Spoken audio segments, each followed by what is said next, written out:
When I was buying cars, I was always told never ever buy anything that's Italian or Chinese. This is my 2023 Chinese scooter.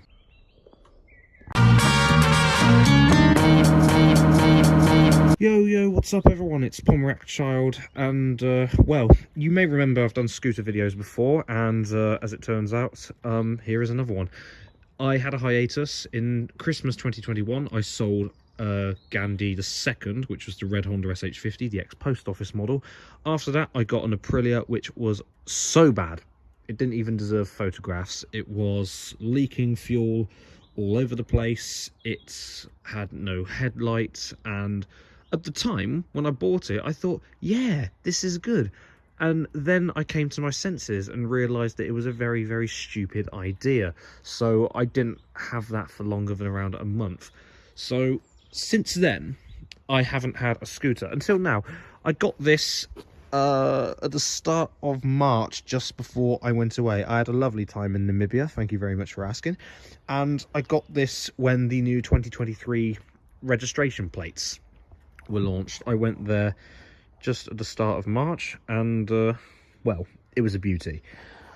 I know that I wasn't really wanting to get anything that was Chinese because I just associated with bad quality, and that's not xenophobia. That is a genuine track record. Things that are made in China are generally lesser quality than stuff that are made in other countries such as Japan, Germany, well, I would say France. My Citroen's French.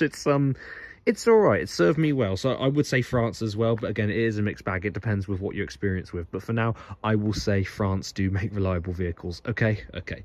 So this vehicle itself, look, on the logbook, it says a Zhongneng. But when I was at the dealership, it was sold to me as a Znen or a ZN. It's spelled ZNEN, so you can have a look at that. It's on the screen. From what I understand, Znen, whatever, is a brand of the Zhongneng Corporation in China. So the ZNEN brand makes, well, Zhongneng is the company that owns Znen, and Znen make the scooters. It is a bit of a weird situation, I know, but it gets even weirder. I'll show you inside there in a second, and you'll know exactly what I'm talking about. But the bike itself, it's 23 plates, so it's a, well, one of the newest models on the market. 49cc, 4-stroke engine, electronic fuel injection. So, more modern, more reliable, very good mileage per gallon, may I add. I got my most recent fill up so far, I've had 100 mpg, and that's very impressive. 100 mpg on its very first go is very impressive, considering that it's got a chain lock, it's got, well, me riding it for a start, and it's still brand new. So I'm still trying to wear it in, and getting a new bike compared to a second-hand one is probably a little bit more tedious, especially on the maintenance side. So, for example, second-hand bikes, you'll have to tax it yourself, you'll have to get an MOT every year, most likely, and the insurance is probably going to be very reasonable. Well, it will be, even if it's slightly a newer bike anyway. It depends on your history as well. But on these newer bikes, especially the 2023 plate, you don't have to MOT it for 3 years. Came to my house in very good condition. It was packed very well, no scratches, no blemishes on it, because I've heard some horror stories for some other companies that will deliver bikes to your house and they send it to you in such a poor condition you think to yourself why you bothered ordering it in the first place. But there we are. And well, it says sport on it. If there's anything that's sporty about it, it's mostly the look. It's because it's a moped, it's only restricted to 30 miles an hour. So again, very sporty on that one. I don't like the fact how it's got these generic words, so motor and sport, and you're probably going to get one that says made in China on there as well. If you want to spruce it up a bit, you can put some other stickers. You could put maybe a Chinese flag on there as well if you want to be a bit adventurous. But there we go. So that's the bike itself at the minute. There are some things that I've noticed about it. So it comes with a warning stickers, as it should do. Okay, what it does say here is, okay, obey the local traffic laws, always wear a helmet. Yeah, that's a good start. The speed in the first 300 miles should not exceed 25 miles an hour. Okay, so in the first 300 miles as you own the bike, so this is what would be known as the breaking in period, and it really only applies to the brand new bikes that come out the factory. So imagine you're breaking in a pair of shoes. You don't want to go on a marathon when you first get them.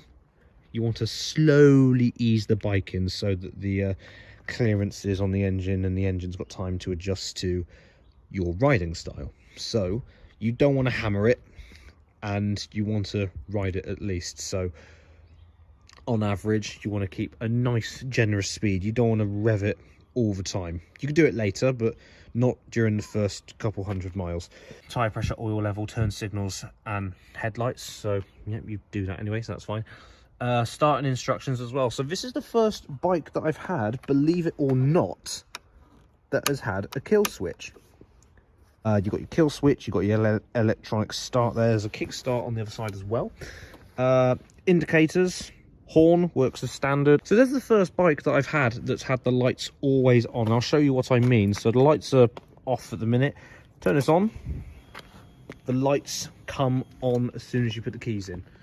And if I turn the key off, lights go out. There's a very good reason for that, because a lot of modern bikes nowadays, they come with that as standard. So you remember on the older bikes that I've always had, they always come off and you have to adjust the lights as they are manually. I think it may be because I believe on the Piaggio Vespa that I had, you didn't have the kill switch. You had a well, you had indicators on one side and you had the lights brightness on the other. So whether they were off, if they were dimmed, or if they were a full beam, as it were. I like the analog speedometer, odometer.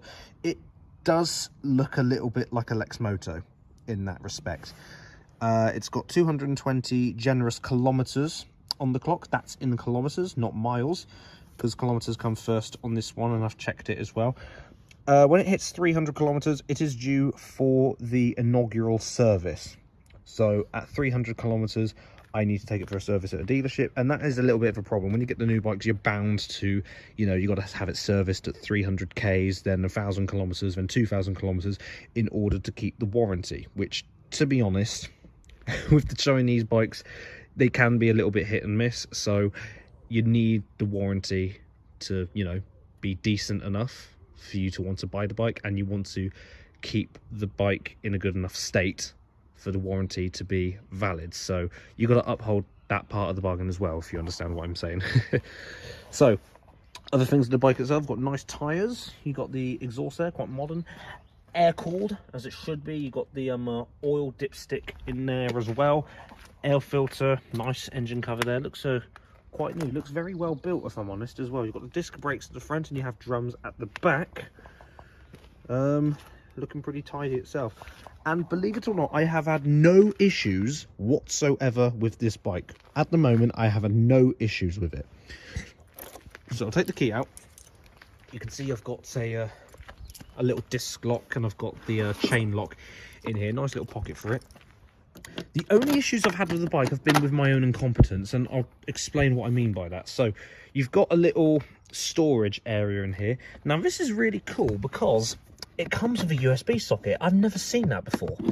I've never seen of it before. It's not charging my power bank at the minute because the ignition is not on, and that's why I didn't want to turn it on, because I didn't want to drain the battery, because that was connected. That's very good. But you've got, I believe this is the fuse box, or access to the top of the engine, a little toolbox that came with it as well, so that's really nice. And you've got the tyre pressures and the sizes on this bit here. Now, you know what I said earlier about the manufacturer's Zhongneng ZN whatever? It says that the manufacturer's representative is Moto Morini, and I believe this is an Italian brand that's owned by the same corporation. Maybe it was assembled in Italy, maybe it was made in China and sent over. I don't know. They both sound like terrible options, but I can't moan because this bike has been perfect up until this point.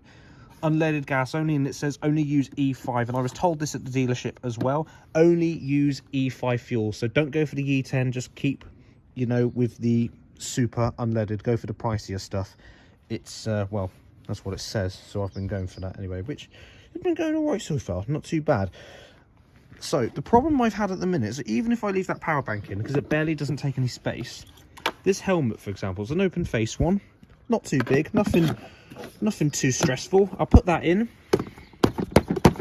and I can't close it. That's all I'm getting. Even if I take my power bank out, I'll take those out and I'll put this helmet in here. It does not close. I'll put that in there. That does not want to close, so that's bad on that set. It doesn't even store a helmet under there, so that is a very, very poor mark down on that one. It can't even store a helmet because all the other bikes prior have.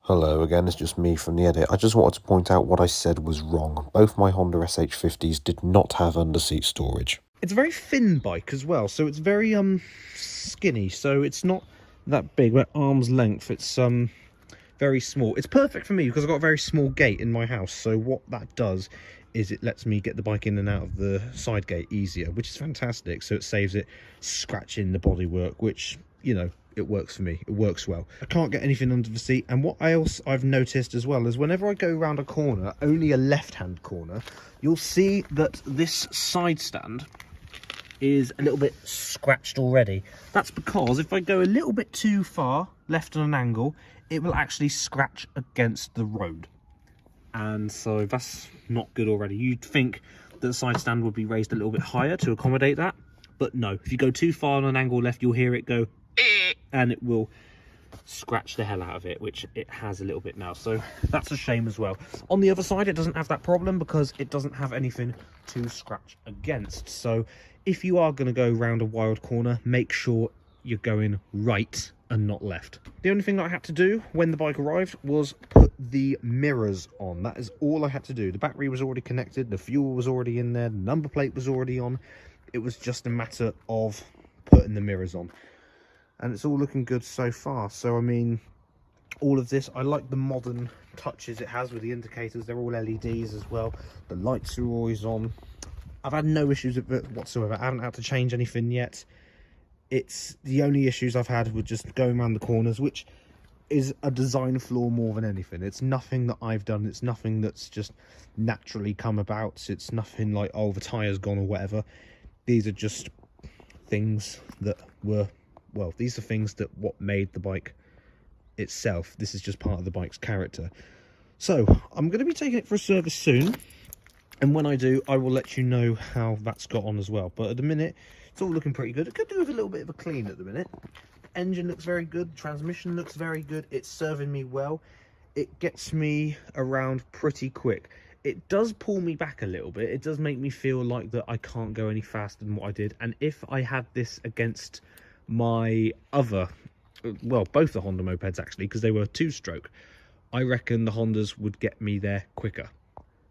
Because of the fact that they're two-stroke, you get a bigger punch in there as well. But because this is a four-stroke, it's more reliable engine-wise, and it's well, you don't have to mix the oil and the petrol together. It does show in that respect, but it's pretty good. Keep in mind as well, this side stand, the one that keeps scratching along the pavement, if you have that down, just like the Evo Motion moped that I used to have as well, if that is down, that will not start. It has to be in the up position when you start the bike. But you can start it as it is like this, because it's on the main stand as opposed to a side stand. And that is, well, that's pretty good. I'll put the ignition on so you can hear what it sounds like. It's got a nice engine light there as well. Not that it's, well, hopefully it shouldn't need it. Maybe for a Chinese bike it might be a thing that I'll see more often, but hopefully not. Anyway, here goes. Starts on the button straight away. No issues with it whatsoever. Quite a nice noise as well. Nothing too scary about it. It's not that exotic that makes you think, oh, this is a really lovely foreign-made bike. But at the same time, it's reassuring, I'd say as well. Reassuring that it will actually get you somewhere. Hand on heart, I genuinely have not had any issues with starting the bike. I've not had any issues with braking, steering. I've not had any issues with, you know, cold starts. Everything has been pitch perfect. So I'm a happy man.